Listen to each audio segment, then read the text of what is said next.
इस सेशन को स्टार्ट करने से पहले हम एक बात ज़रूर बताना चाहेंगे एग्ज़ाम पॉइंट ऑफ व्यू से। एग्ज़ाम पॉइंट ऑफ व्यू से क्या बात, ये एक्चुअली आपके डैशबोर्ड पे तो कंक्रीट टेक्नोलॉजी आ रहा होगा, लेकिन क्या है कि ये जो अभी हम एक आध मिनट बात कर रहे होंगे, उसके बाद हम लोग ऑब्जेक्टिव्स पे जा रहे होंगे, उसके बाद हम लोग बता रहे होंगे, ठीक है ना।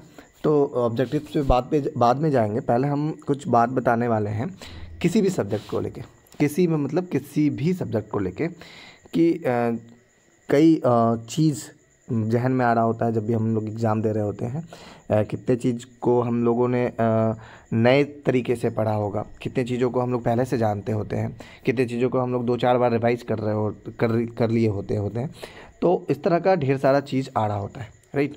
लेकिन करना क्या है, सिर्फ और सिर्फ एग्ज़ाम पॉइंट ऑफ व्यू से किसी भी सब्जेक्ट को लेकर अगर आप बात करो तो मेरा सब्जेक्ट ही है कंक्रीट टेक्नोलॉजी, तो उस पर आएंगे हम, ठीक है ना। उसके क्वेश्चन अभी देख लेंगे, कुछ 2-4 10 15 20 के लमसम, ठीक है। तो उसको तो अभी थोड़ी देर में देखेंगे। उससे पहले मेरा एक सजेशन है, किस मामले में, राइटिंग के मामले में। किस चीज़ की writing, exam paper writing in the sense. और ये सिर्फ कंक्रीट टेक्नोलॉजी जो पढ़ रहे हैं उनके लिए नहीं है, वो जो भी पढ़ रहे होते हैं अपने अपने ब्रांच, अपने अपने सब्जेक्ट, अपने अपने कोर सब्जेक्ट, या जो भी है, ठीक है ना। कोई भी ब्रांच, कोई भी सेमेस्टर, कोई भी स्टूडेंट, तो उनके लिए क्या है कि सबसे पहला तो हम मन बना के चलें कि एक भी क्वेश्चन हमें छोड़ना नहीं है, ठीक है ना। क्यों छोड़ना नहीं है? क्योंकि अगर आप मान लो आपका 6 नंबर का क्वेश्चन है, राइट, 70 मार्क्स में, मान ले रहे हैं, सब कुछ हम मान के चल रहे हैं, ठीक है। क्योंकि एग्जैक्टली बता पाना ये मेरे लिए पॉसिबल नहीं है कि कितने नंबर का हो रहा है या कितने नंबर का हो जाएगा या कितना नंबर आ सकता है, तो इसलिए सब कुछ मान के चलते हैं। मान लो आपका 70 मार्क्स का है, तो आप 6 मार्क्स का क्वेश्चन छोड़ दिए, बिल्कुल छोड़ दिए, मतलब इवन टच नहीं किए, ठीक है ना। तो 6 × 2 12 मार्क्स, और 70 - 12 58, ठीक है ना। 58 आपका फुल मार्क्स हो गया। सिंपल सा है ये, वर्ड आसान है, लेकिन सेंस बहुत ज़्यादा टफ हो जाता है कि कोई और दूसरा बंदा, ठीक है, या बंदी, दूसरा बंदी क्या कर रहा होता है कि वो 70 मार्क्स पे लड़ रहा होता है, ठीक है, और आप क्या कर रहे होते हो, 58 मार्क्स पे लड़ रहे होते हो। तो सिंपल सा बात है कि जिसके पास ज़्यादा मार्क्स का अपॉर्चुनिटी रहेगा, तो ऑब्वियस सी बात है ज़्यादा मार्क्स लाने का कैपेबल है या ला सकता है, ठीक है ना। लेकिन अगर आप 58 मार्क्स पे आप खेल रहे हो, मतलब 58 मार्क्स पे खेलना मतलब इन द सेंस कि आप 58 मार्क्स फुल मार्क्स हो गया आपका। क्यों? आपने तो 2 छः का नंबर का क्वेश्चन छोड़ दिया। तो जैसे आप 58 मार्क्स का फुल मार्क्स हो गया आपका, तो क्या हो जाएगा, टोटल मार्क्स आपका क्या होगा, फुल मार्क्स सिर्फ और सिर्फ 58। आप मैक्सिमम मार्क्स कितना ला सकते हो, 58। लेकिन 70 वाला बंदी क्या कर सकता है, हो सकता है 70 आ जाए, हो सकता है 60 आ जाए, हो सकता है 62 आ जाए। तो आपसे ज़्यादा लाने का उसमें जो प्रोबेबिलिटी है, ठीक है ना, वो ज़्यादा है। सबसे पहली बात कि क्वेश्चन नहीं छोड़ने का ये आदत बनाना पड़ेगा। अब आप बोलोगे कि आता ही नहीं तो लिखेंगे क्या? ऐसा कैसे हो सकता है? अगर कोई सब्जेक्ट आप पढ़ रहे हो, राइट, या पढ़े हो, ठीक है ना, या आपके सिलेबस में है, तो ये तय है कि आप एक बार ना एक बार उस चीज़ को पढ़े होगे, सुने होगे अपने फैकल्टी से, ठीक है ना, या ग्रुप डिस्कशन में, या किसी बुक से, या किसी नोट्स से, या किसी लेक्चर से, ठीक है ना। किसी भी तरीके से आप सुने तो ज़रूर होगे, सिलेबस में पढ़े होगे, अंडरलाइन करते हैं कुछ लोग, ठीक है ना, इम्पॉर्टेंट नोट्स, बहुत सारा तरीका है, ठीक है ना। तो उसके बारे में एक बार भी आपने सुना है तो वो क्या हो जाता है आपका, सिंपल सा बात है, एक बार भी आपने सुना है अगर, हाँ, तो आप लिख सकते हो उसके बारे में, सिंपल, ठीक है ना। और अगर लिखोगे तो चांस है नंबर बढ़ने का, घटने का तो सवाल ही नहीं उठता, ठीक है ना। अगर आप नहीं लिखोगे तो फिर 100% वो जीरो ही बन के जाएगा आगे। मतलब अगर 2 6 नंबर का अगर छोड़ दिए तो 0 + 0, देन जो नंबर आपका 58 में है वो जुड़ता जाएगा, राइट। अगर आप उसके बारे में लिख दिए हो जो आपको मतलब जहन में है, तो मार्क्स ज़रूर बढ़ेगा, राइट। आप फिर से 70 में खेलने लग जाओगे, 70 मार्क्स में टोटल, तो ये प्लस पॉइंट हो जाता है। ये बात बहुत छोटा है कि एक 6 नंबर याद छोड़ दिए, 3 नंबर का तो छूट गया। छूटना नहीं है क्योंकि हमें छोड़ना नहीं है, राइट। तो इस चक्कर में हमें ये इम्पॉर्टेंट बात हमको ध्यान में रखना है। बाकी सब ठीक है ना।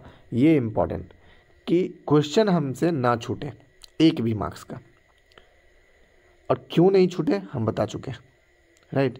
एग्जैक्ट रीज़न जो है इसीलिए, राइट। चलिए आगे बढ़ते हैं हम लोग। Hello everyone, welcome back in my channel. Today we will discuss objectives of concrete technology third semester SPT. Okay, अगर पहले क्वेश्चन का बात करें अगर हम, तो the high strength of rapid hardening cement of early stage due to its, क्या मतलब है इसका कि जो हाई स्ट्रेंथ जो गेन कर रहा होता है रैपिड हार्डनिंग सीमेंट, आप लोगों ने सुना होगा एक quick cement, rapid hardening cement, quick hardening cement, इस तरह का एक स्पेशल कैरेक्टर हो जाता है किसी भी सीमेंट का, स्पेशल प्रॉपर्टीज़ आप बोल सकते हो। वो जो आता है किस कारण से आता है, तो किन्हीं दूसरे का है ये, वो फाइन ग्राइंडिंग दिए हुए हैं, ठीक है ना, जो कि गलत है। आंसर इसका क्या होगा सही? तीसरा नंबर, हाई लाइम कंटेंट या इंक्रीज्ड इन लाइम कंटेंट। अगर लाइम के प्रोपोर्शनल को, लाइम के कंटेंट को अगर हम बढ़ाएं तो वो हाई स्ट्रेंथ गेन कर सकता है रैपिड हार्डनिंग सीमेंट का, ठीक है, अर्ली स्टेज पे। Next question, the heat of hydration of cement is expressed in terms of, ठीक है। ये एक्सप्रेस्ड भी हो सकता है, कहीं कहीं ये मिस हो सकता है। तो अगर हम हीट ऑफ हाइड्रेशन की बात करें तो कैलोरीज पर ग्राम के हिसाब से, ठीक है। बाकी और 3 ऑप्शन हैं जो कि गलत है, जैसे ग्राम, कैलोरीज पर सेंटीमीटर क्यूब, ये देख के ही लग रहा है कि आपको गलत होगा। हीट ऑफ हाइड्रेशन से हमेशा एक आध क्वेश्चन होता है कंक्रीट टेक्नोलॉजी में, राइट। ये हमारा दूसरा क्वेश्चन है। तीसरा क्वेश्चन का बात करें, the cement becomes useless for any type of construction if the cement absorb moisture exceed, मतलब सीमेंट यूजलेस होता है, हमारे काम के नहीं होता है। कैसे? फॉर एनी टाइप ऑफ, किसी भी कंस्ट्रक्शन के लिए सीमेंट कब हमारे काम का नहीं होता है? If the cement absorb moisture exceed 5%, 5% से अधिक अगर वो मॉइस्ट कंटेंट एब्जॉर्ब कर लेता है कोई भी सीमेंट, तो वो हमारे कंस्ट्रक्शन के लिए यूज़फुल नहीं है, उसको हम यूज़ नहीं कर सकते, right. For quality control of ordinary Portland cement, जिसको ओपीसी के नाम से जानते हैं, the test essentially done is for setting time, soundness और कंप्रेसिव स्ट्रेंथ। ये तीनों हम लोग अगर क्वालिटी कंट्रोल की बात करें ओपीसी के लिए तो हम लोग परफॉर्म करते हैं, right.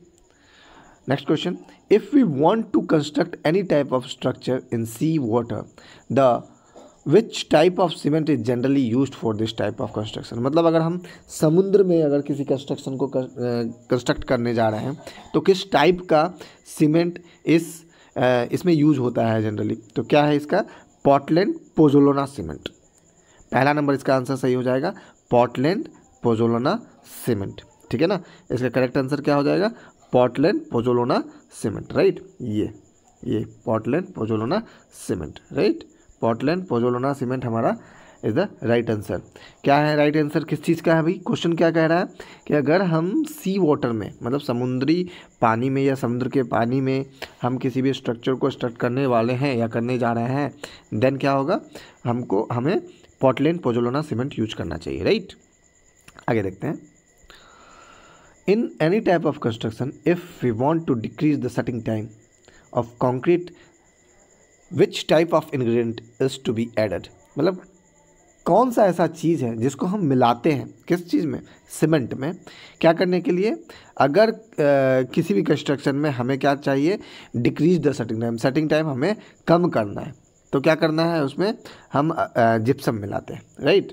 Gypsum is the correct answer. Next, pick up the incorrect statement from the following with respect to cement. Cement के रिस्पेक्ट में 4 ऑप्शन दिए हुए हैं, वो कौन सा गलत स्टेटमेंट कहलाता है? Try calcium silicate has more resistance to sulphate attack. जबकि ये जस्ट ऑपोजिट है ना। तो चौथा नंबर जो है वो गलत है हमारा, राइट। किस मामले में गलत है? सीमेंट के रिस्पेक्ट में, राइट। नेक्स्ट क्या है? In the manufacture of cement the dry और wet mixture of calcareous and argillaceous materials is burnt at a temperature between 1200 degree Celsius to 1500 degree Celsius. ये कोई बंदा था जो कि गलत माना है, ठीक है। ये जो आंसर है वो गलत है सही में, ठीक है। ये भी ऊपर 1000 वाला भी गलत है, ऊपर 900 वाला भी गलत है। सही कौन सा है? 1500, मतलब चौथा ऑप्शन सही है, ठीक है। चौथा ऑप्शन सही है हमारा, 1500 से लेकर 1600 डिग्री सेल्सियस। इसको क्लिंकरिंग टेम्परेचर के भी नाम से जानते हैं, ठीक है ना, जिसमें कैल्सीरियस और अर्गिलियस मटेरियल बर्न होता है फिर एक सीमेंट टेम्परेचर पे जो कि 1500 से 1600 है। तो वो क्या होता है, उसमें हमारा सीमेंट प्रोड्यूस हो रहा है या बन रहा होता है, right. Next, if fineness modulus of sand is 2.5 then it is graded as fine sand होता है। क्या होगा इसका answer? Fine sand is a correct answer. ये गलत है, ये गलत है, ये गलत है और सेकंड वाला सही है, ठीक है। आगे, for the construction of cement concrete floor the maximum permissible size of aggregate is 4 mm, 6 mm, 8 mm और 10 mm। इसका करेक्ट आंसर क्या है? 10 mm। 10 mm is a correct answer, बाकी सब गलत है, ठीक है। 10 mm कम से कम हमें किस कंस्ट्रक्शन के लिए? सीमेंट कॉन्क्रीट फ्लोर के लिए द मैक्सिमम परमिसिबल साइज इतना दिया गया है। कितना दिया गया है अभी? 10 mm, right. Next, what is the mix ratio of M35 with respect of cement sand aggregate? इसका करेक्ट आंसर है 1:1.5 रेशियो 1, ठीक है। क्या हो जाएगा इसका आंसर? पहला वाला गलत हो जाएगा, ठीक है। पहला वाला आंसर गलत है हमारा, दूसरा वाला आंसर सही है बिल्कुल, तीसरा गलत, चौथा भी गलत। आंसर कौन सा सही हो जाएगा? Second number, 1:1.5 ratio 1, right. Next है हमारा, what is the slump value of horizontal member like beam, slab etcetera. ये जो क्वेश्चन है स्लम्प वैल्यू से, ये हमें लग रहा है ऐसा कि लगभग सारे क्वेश्चन पेपर में, इन द सेंस पिछले सारे क्वेश्चन पेपर में आ ही रहा है, किसी और सेंस में, किसी और वर्डिंग में, किसी और सेंटेंस में, लेकिन आ तो जरूर रहा है, ठीक है। सेंस वही रहता है कि स्लम्प टेस्ट अगर आप एक बार पढ़ रहे हो या पढ़ लिए हो, उससे रिलेटेड एक क्वेश्चन भी आ गया तो हमारा जो स्लम्प कोन टेस्ट पढ़ने का जो मेन मोटो था एग्जाम पॉइंट ऑफ व्यू से, वो उभर के सामने आ जाता है, ठीक है। तो बीम हॉरिजेंटल मेंबर है, बीम लाजमी सी बात है, स्लैब भी, और इस हॉरिजेंटल टाइप का ढेर सारा चीज़ होता है कंस्ट्रक्शन में। तो उनके लिए क्या है slump value? 50 mm to 100 mm, ठीक है, मतलब 5 सेंटीमीटर से 10 सेंटीमीटर, ठीक है। करेक्ट आंसर क्या है? 50 mm से लेके 100 mm तक, राइट। आगे, water cement ratio is generally expressed in volume of water required पर। अब ये तो आंसर सबसे इजी हो सकता है। एक बात बताओ, कोई भी सीमेंट हमारा बैग है वो 50 kg में अमूमन आता है, तो हम किसके रेस्पेक्ट में करेंगे भाई? 50 kg के रेस्पेक्ट में, इसलिए 100 तो कट जाएगा, 30 kg भी कट जाएगा और 10 kg भी आ जाएगा। क्या? 50 kg is a correct answer, right. Separation of coarse aggregate from concrete during transportation is known as. Separation मतलब क्या होता है? अलग होना। किसका? कोर्स एग्रीगेट का। किससे? कंक्रीट से। Concrete is a mixture of cement, sand, aggregate, coarse aggregate, fine aggregate and appropriate ratio of water, ठीक है। वो हम जान रहे हैं कि कंक्रीट किसे बोल रहे होते हैं, लेकिन सेपरेट क्या हो जाता है, क्या अलग हो जाता है? Coarse aggregate. किससे? कंक्रीट से। कब? जब हम ट्रांसपोर्ट कर रहे होते हैं। किसको? हम अपने कंक्रीट को एक साइड से, एक जगह से दूसरे जगह। क्या बोलते हैं उसको? सेग्रीगेशन। अब सेग्रीगेशन को घुमा के पूछा गया, सेग्रीगेशन को घुमा के पूछा कैसा क्या है कि भाई एग्रीगेट जब भी अलग होता है तो हम उसको सेग्रीगेशन ही बोलते हैं, ठीक है। ब्लीडिंग कुछ और होता है, वो पानी ऊपर में आ जा रहा होता है, उनके बारे में भी चर्चा किए हुए हैं, तो वो ब्लीडिंग होता है, ब्लीडिंग होता है। अभी हम बस सेपरेशन ऑफ कोर्स एग्रीगेट को अगर हम बात करें तो segregation is a right answer, third C है ना। Next, slump test of a concrete measure of its. अब देखो स्लम कोड टेस्ट पे हमने 2 सवाल अभी तक कर लिए इसको लगा के। क्या है ये? Slump test concrete is measured of its. क्या मेजर करता है भाई? हर एक टेस्ट अलग अलग चीज़ को दर्शा रहा होता है, राइट। विकेट अपरेटस अलग चीज़ को दर्शा रहा होता है, ठीक है ना। स्लम कोन अलग चीज़ को दर्शा रहा होता है, लेकिन स्लम कोन किसके लिए होता है? कंसिस्टेंसी के लिए, राइट। किसके लिए? कंसिस्टेंसी के लिए। स्लम कोन टेस्ट या slump test of a concrete is measure of its consistency. A number is the correct answer, right. In ultrasonic pulse velocity test, if velocity of pulse is in the range of 3.5 to 4.5, then the quality of concrete is good। ठीक है ना, ये index में लिखा हुआ है, क्या हो जाएगा? क्वालिटी गुड हो जाएगा, राइट। ठीक है, नेक्स्ट क्वेश्चन पे बढ़ते हैं। What is the value of bottom diameter of a frustum cone of a slump cone test. ये तीसरा क्वेश्चन है स्लम कोन टेस्ट पे।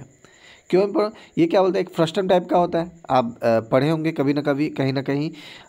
उसमें क्या होता है? एक फ्रस्टम होता है। किसमें? स्लम कोन टेस्ट को परफॉर्म करने के लिए हमें फ्रस्टम की ज़रूरत होती है। तो फ्रस्टम का क्या पूछा है? वो नीचे स्लम कोन टेस्ट के जो फ्रस्टम जो होता है उसका डायमीटर नीचे वाला 30 सेंटीमीटर, 20 सेंटीमीटर, 10 सेंटीमीटर और 60 सेंटीमीटर। लेकिन क्या होता है ये? 20 सेंटीमीटर। अगर नीचे वाला 20 सेंटीमीटर होता है, इस तरह का होता है, कुछ इस तरह का होता है, राइट। फ्रस्टम ये कितना का होता है? 20। ये कितना का होता है? 10। ये कितना का होता है? 10, ठीक है, सेंटीमीटर, राइट। ये हो जाता है। तो हमारा आंसर कौन सा हो जाएगा भाई? बॉटम पूछा है तो 20। B is a correct answer, right. Next, the test is to be applied for workability test of concrete. कौन सा? अब वर्केबिलिटी कोई ऐसा चीज़ नहीं है कि किसी एक ही चीज़ से हम उसे मेजर कर सकते हैं। क्या? स्लम कोन टेस्ट से भी कर सकते हैं, कॉम्पैक्शन फैक्टर टेस्ट से भी कर सकते हैं, फ्लो टेबल टेस्ट से भी कर सकते हैं। क्या चीज़? Workability, right. Vicat apparatus is use to perform the